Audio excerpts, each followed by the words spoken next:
Welcome back, or welcome if you're here for the first time. This episode is a story time of how I came to be a nurse and why it matters that I tell you that story. So let's get into it.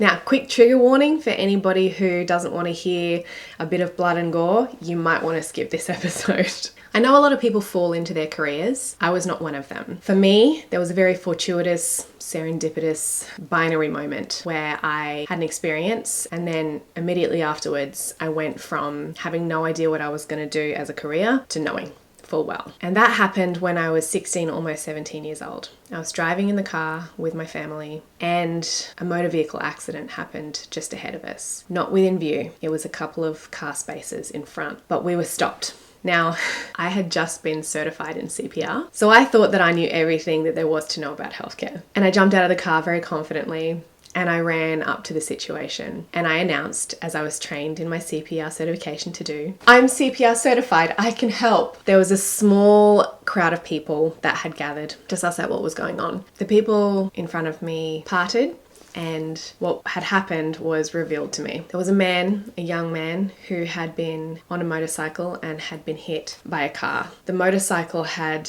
essentially torn in two and the man had been flung onto the road.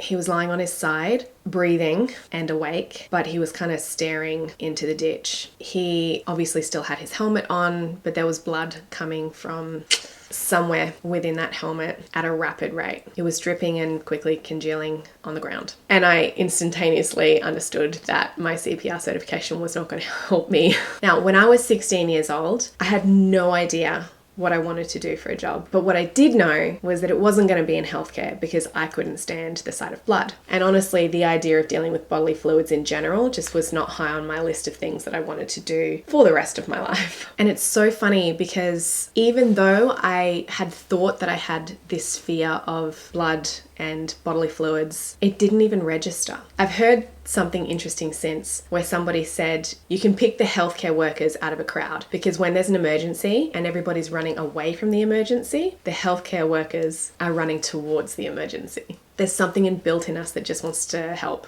in that way. I knew I couldn't move the guy, so I kept him where he was and I asked him what his name was and he didn't respond. But I did remember my father telling me that when he was young, he was in a very significant motorcycle accident. And when he told me about it, he said that he could hear what was going on around him, but he couldn't speak. So with that in mind, I grabbed this guy's hand and I said, if you can understand what I'm saying, then squeeze my hand. And he did, which I took at the time as a good sign. And then as I'm rapidly sitting there thinking through what I was going to do next, should I check over him? I went to let go of his hand to do so, but he wouldn't let go of it. I tried again to let go, and again, he wouldn't let go. And then I felt him squeeze it. And if I'm not mistaken, I think he might have tried to pull it closer to him. And everything happened all at once in my brain at that point because I realized this was a pivotal moment in this man's life. He was on the edge of life and death, and of all the people in his life, his family, his friends, if he had a partner, if he had children, of all the people that he had spent his life cultivating around him, none of them were there. The only person that was there with him in that moment was me. And so I knew instantly that my job in that moment was far more important than probably anything I had done in my life up to that point. So I just sat and I held his hand and we waited for the ambulance to arrive. And every now and again, his breathing would slow or stop. And I would squeeze his hand and shake his arm and say, keep breathing, keep breathing. And he would. And when the ambulance arrived and started working on him, I didn't even notice because they left me there with him and they worked around me. It wasn't until they rolled him onto his back that I realized that there were other people there. When they rolled him onto his back, the first thing he did was looked directly into my eyes. I couldn't see the rest of his face because he had his helmet on. And I don't know what the look meant. I don't know what it was for. But I know that the role that I had decided to take on in that moment meant something. They took him away on the stretcher and I don't know what happened to him. If I were to guess, I would say that he didn't make it. He could have, who knows? But one thing was for sure. When I got back in my car, I knew that that was my life path. Immediately I thought that it was to be a paramedic. But after some time and consideration, I realized that nursing was going to be a better option for me. And that's how I got into it.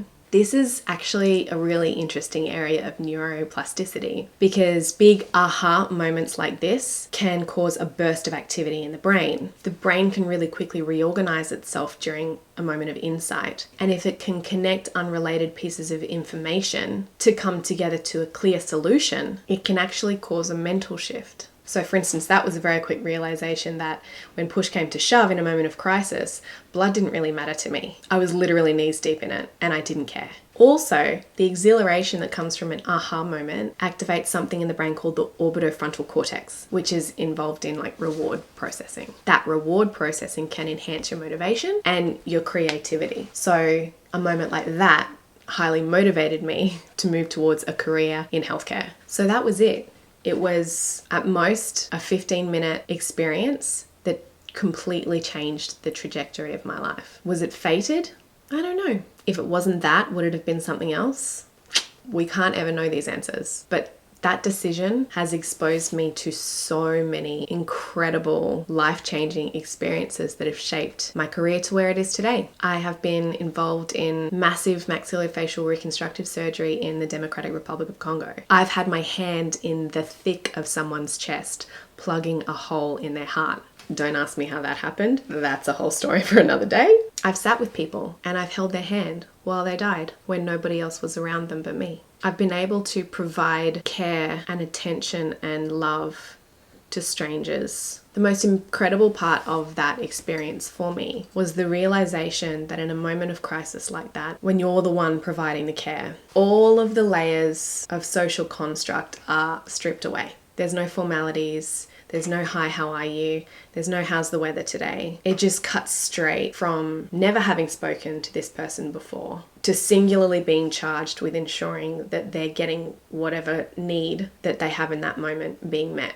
It was just the raw essence of life and connection with other humans. Lately, I've been in online spaces where there's been so much focus on terminology and getting things just right that it makes me feel exhausted and sad. And it makes me just want to like step back and remember what's important. My journey to become a nurse and to work in the healthcare space, it was the connection. It was the remembering the humanness of all situations. It was allowing everything to be imperfect, knowing that I couldn't solve that problem. I couldn't help him the way that I wanted to and the way that he needed in the moment that I was there, but I could be with him. I could sit with him. If he could talk, I would have listened. It's important to remember that stuff.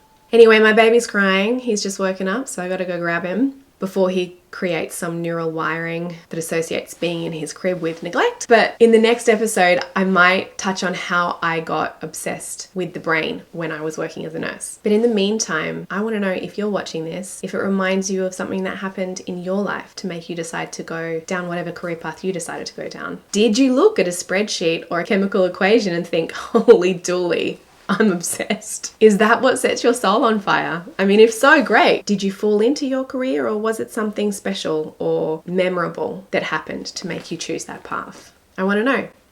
I gotta go get my baby. I'll chat to you soon. Thanks for listening.